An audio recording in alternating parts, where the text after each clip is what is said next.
Now, we are going on to a true power partnership. We have Dr. Nima Mahmoodi and Dr. Yusra Al-Mukhtar, and they're going to come up on stage. Where are you guys?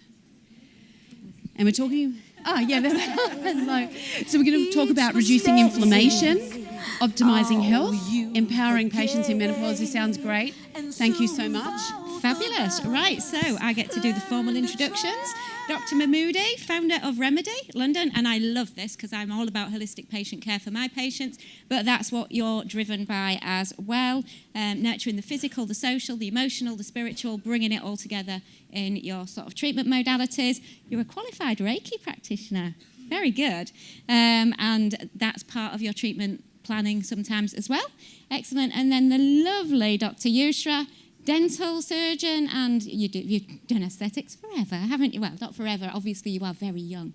In Liverpool, runs a clinic also dedicated to treating patients really quite holistically. And you're part of the acquisitions aesthetic faculty as well, training in Manchester. Brilliant. Thank you very much.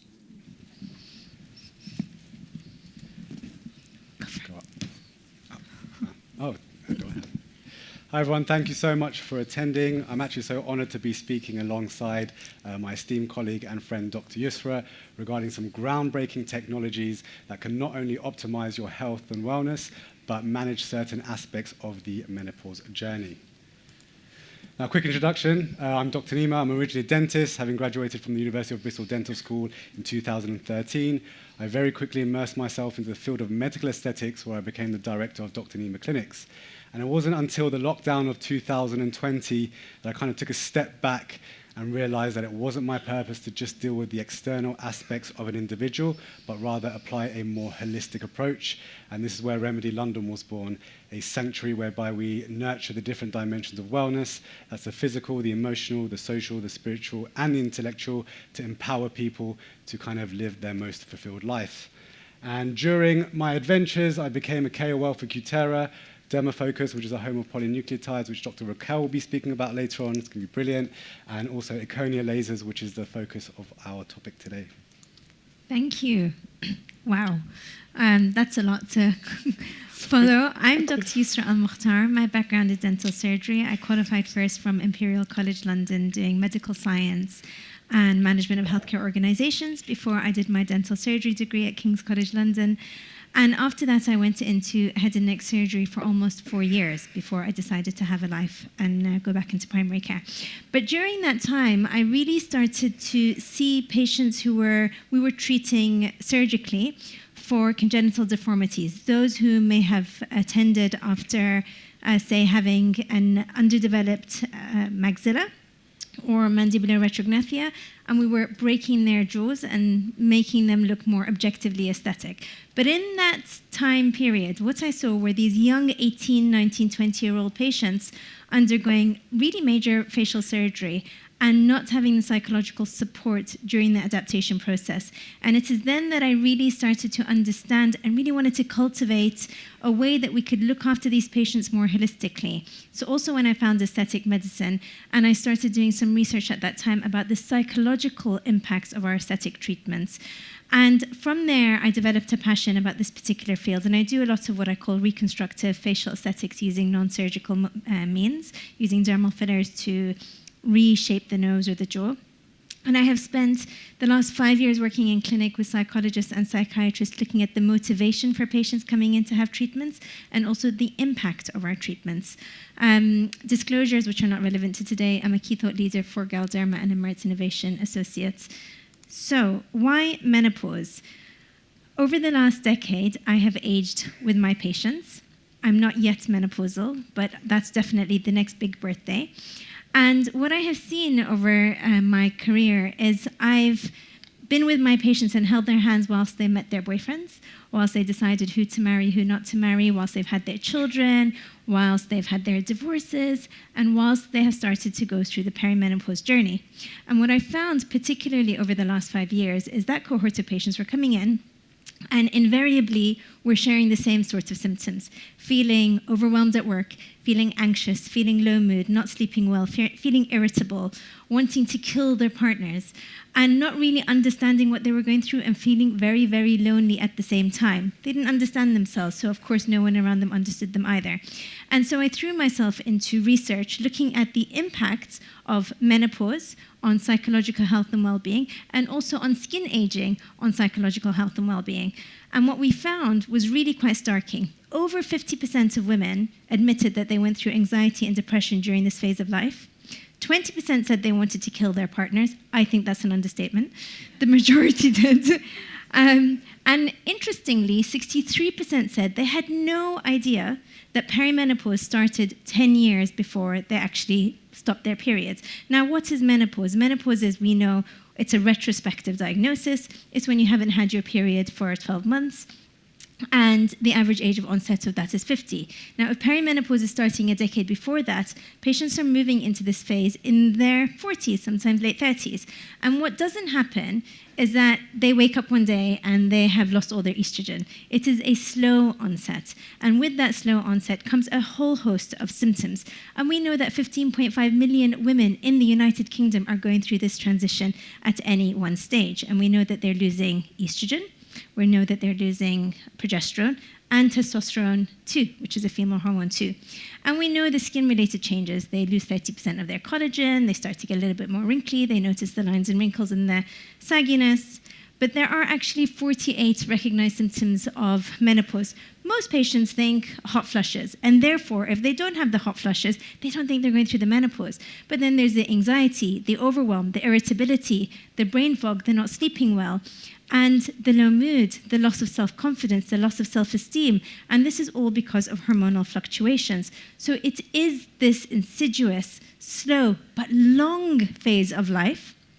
And it is a negative cycle. When they are going through this, if they don't understand themselves, their husbands think that they've, got the short end of the straw. They think, and they don't understand. The husbands don't understand either. The children don't understand. They don't understand themselves at work, and they start to feel unseen, unheard, and irrelevant.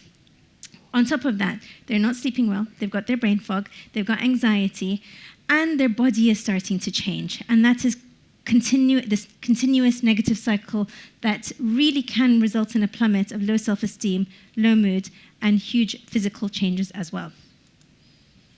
So, why are women getting these symptoms? Well, it's a well-known fact that during the premenopausal phase of a woman's life, estrogen confers a natural protection against cerebrovascular diseases. Now, estrogens, they exert a beneficial effect on a myriad of body symptoms, for example, the cardiovascular, bone, and brain health. And at the postmenopausal phase, what happens when we get a decline in estrogen at menopause, we can get an increased risk of cardiovascular diseases, cancers, diabetes, stroke, sleep disturbances, and as a result, a decline in cognitive function. Now, a study investigating a cohort of women transitioning into their menopausal phase showed that you get an increase in abdominal obesity, so where you would normally have it in the hips and the thighs, it's gone up into the abdomen, therefore an increase in triglycerides, a total cholesterol, fasting glucose, increase in insulin resistance, and also BMI and blood pressure. Now, estrogen plays an important role as a potent anti-inflammatory factor, and so any disturbances in the cyclic pattern of circulating estrogens during the menopausal transition can activate what is known as a systemic, innate, and adaptive immune responses. Now, the inflammasome is a key element of this innate immune response. And this is basically a multi-protein complex that activates caspase-1 and processes pro-inflammatory cytokines such as interleukin-1 beta and interleukin-8. And the onset of this innate immune response activates the adaptive immune response. And both together, what happens is that we get an infiltration of the peripheral immune cells, and particularly T-cell invasion of the brain. And when we get this repeated or sustained activation of both of these, we get this chronic low-grade inflammation that's typical of aging. Now, the presence of this inflammasome complex in the cerebral spinal fluid of postmenopausal women has indicated that a decline in estrogen ultimately leads to a pro-inflammatory state. And as we know, inflammation is one of the major hallmarks of aging. So, chronological aging and biological aging, are they the same thing? No. How many of you here feel younger than your age? Fabulous, me too. I stopped aging at 25, it's amazing. So your chronological age and your biological age are two different things. Your chronological age is how many years you have lived since birth, and you can't change that. That's fixed. Your biological age is different. This is how well you are aging on a cellular level. And cellular aging is the first parts of aging. We are aging on a cellular level, and that is what results in the physical manifestations of age. And is it fixed? Yes or no? Yes? No. No, it's not. So I might be 25 on the outside, chronologically, but I might be 35 on the outside, right? So you might be 35 chronologically, but actually you might be 25 on your cellular level. Or you might be 45 if you're a smoker, you're not sleeping well, you're constantly stressed, you're having lots of alcohol. Your lifestyle will impact your biological age, and you can impact it, and you can test your cellular or your biological age, which is incredible because it means you're not necessarily going to age how your mom aged. So that could be good or bad. But that means that you can impact it. It's not something that you have no impact over. So here's the thing with the menopause. When we transition from the perimenopause into the menopause, scientific research has shown that in those 6 months of transition, women undergo 9 years of biological aging in 6 months. Ouch. Hence the changes that they see and feel. So how can we help? First and foremost, understanding that and creating a safe space for our patients to talk to us about all of these changes that they will go through. Also understanding that actually we for a very long time have been very feature-driven in the aesthetic industry, but the aesthetic industry is undergoing a seismic shift, and we are moving away from being an industry focused on vanity alone to being an industry focused around wellness. And it's about time. Our patients are not walking, talking noses, lips, or features. Neither are they walking, talking pair of hormones or endocrine system. They are a whole person, and we need to treat them holistically. And we need to understand that you cannot treat body without mind or mind without body. It's the whole scenario and the whole patient. And with that is understanding the technologies that are available to empower our patients inside and out. Whether it's something that we offer in clinic or refer out to, we have a responsibility of understanding what is there to support our patients. So let's talk non-thermal laser therapy, low-level laser therapy. It's a mouthful. When I first heard about this, and Vanessa will know, I was like, oh, this doesn't work. This is nonsense. It's all woo-woo. And I didn't really buy it until I looked behind the science. And I understood that actually there are 22 FDA approvals for this particular technology, and laser therapy has been around for a very long time. So here's how I explain it and how I've explained it to myself. We as human beings absorb light, right?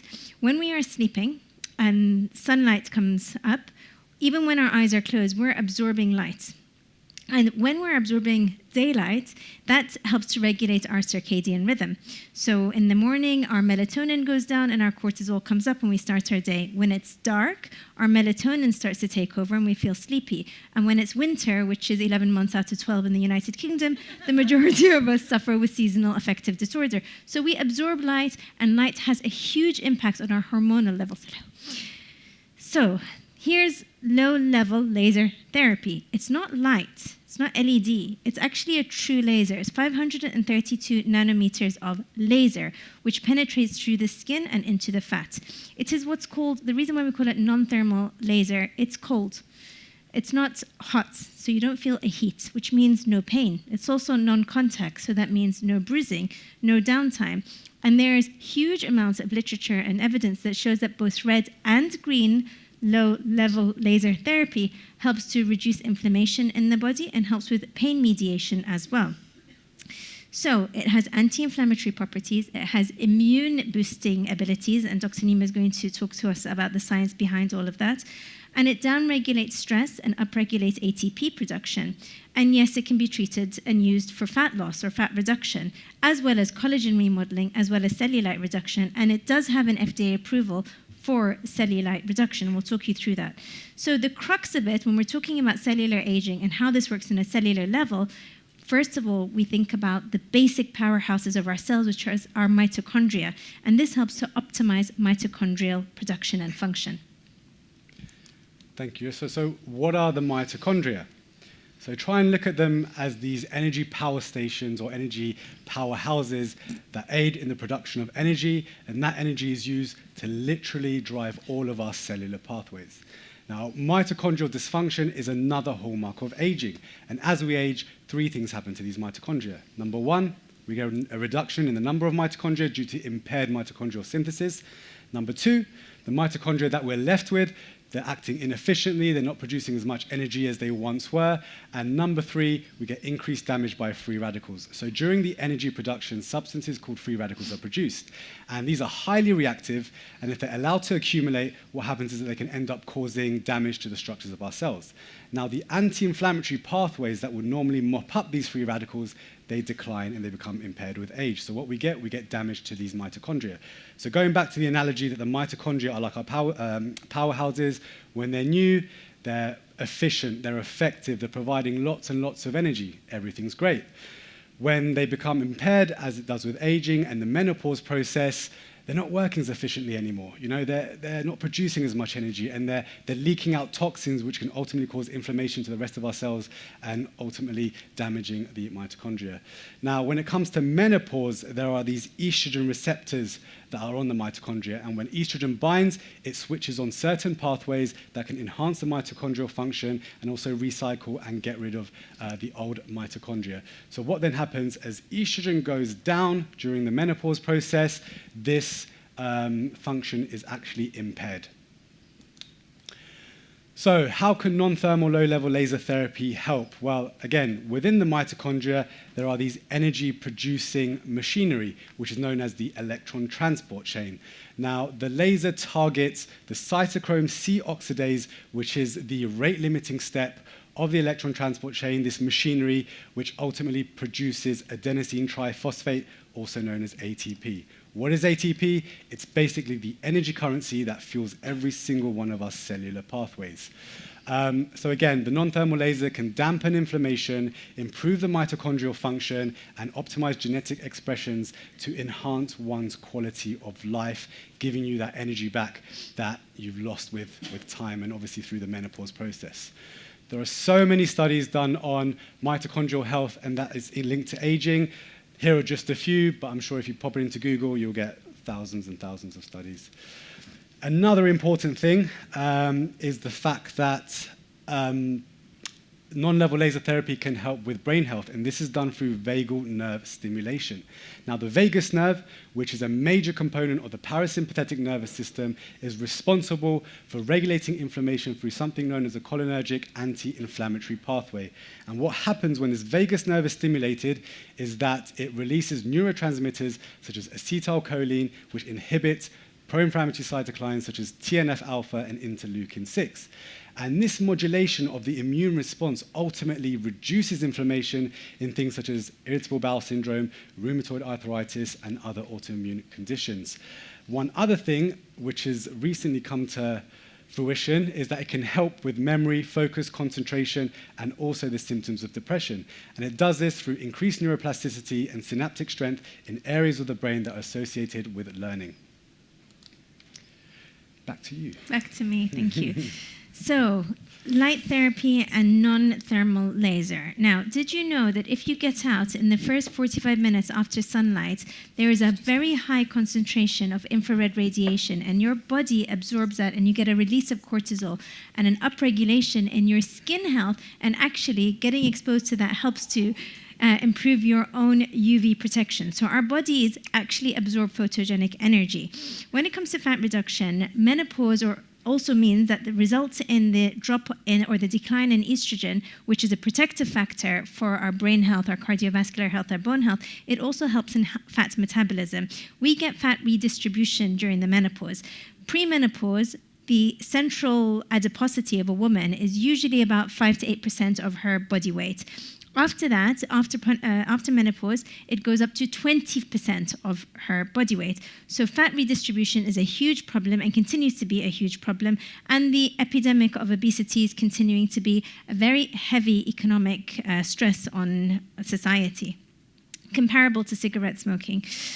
When it comes to how this works, Well, we know that estrogen helps with fat oxidation and helping to release and regulate triglycerides. Sorry, I know I have 60 seconds. I'll talk through this really quickly. We know that everything that happens when it comes to our bodies happens on a cellular level.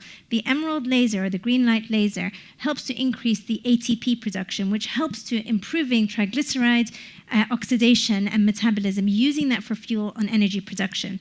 There are a whole range of different fat reduction treatments in the market, and this particular laser works differently by keeping the fat cells but making it function better. And so it's no longer an inflammatory fat cell, but actually is optimized to help with hormonal regulation. When you remove fat cells, many patients who have liposuction end up suffering with anxiety, low mood, depression, because their hormones are now imbalanced. So keeping the fat cells is very important. Don't know how much more time I have. Not more. This is just a quick picture so you can see that the fat is being leaked out. And there are many, many studies that show that this works. And actually the fat loss is about 4 inches, which looks something like this. And it is FDA approved for treatments of cellulite and obesity of a BMI up to 40. I want to say we're maintaining the integrity of the fat cell here. We're not trying to remove it. When you remove the fat cell, sometimes it sends a signal to the brain. The brain then compensates by making more fat. So fat is obviously important for so many metabolic processes, the absorption of vitamin A, D, E. So we're trying to move away from actually demonizing fat cells here. Sorry, I should say they're not bad. They're good. These guys are a fountain of knowledge. Go find them afterwards to get more. Thank you. Yeah. Thank you so much, you two. That was brilliant. And what I also found really interesting, and if anybody isn't doing lifestyle and functional medicine already, go look at it, because all of these devices are fabulous. But there is a lot within our patient's own gift that they can do to reduce inflammation and things like that as well. So there's a lot to be said for supporting patients with lifestyle measures.